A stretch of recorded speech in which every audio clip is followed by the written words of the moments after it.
Malapit na nga ang Season 49 PBA Draft at marami ng mga kilalang pangalan ang nag-declare na magpapadraft sa PBA.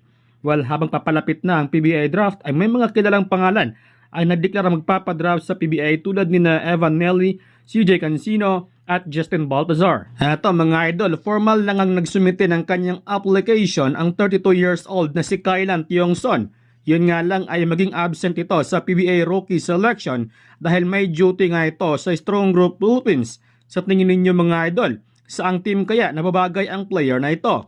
Habang si Kobe Paras naman ay wala pa rin confirmation kung magpapadraft nga ba ito sa PBA ngayong taon. Sa ngayon kasi ay naging mailap sa media si Kobe Paras kung nasaan na nga ba ang player na ito. Uli itong naglaro sa Japan B-League at after nun, wala nang update sa kanya.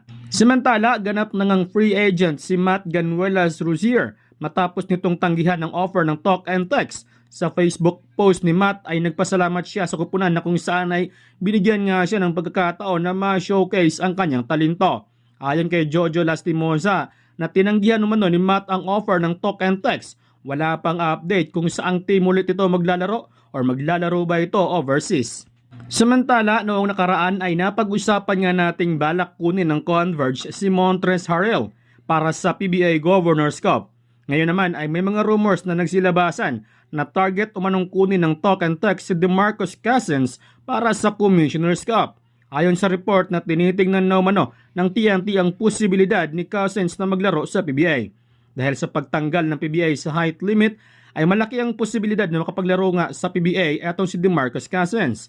Sa ngayon ay kabilang si Cousins sa Taiwan Mustangs. Makasama niya sa kupunan sina Quinn Cook at Dwight Howard na parehong mga NBA players. So yun lang muna mga idol ang ating update sa araw na ito.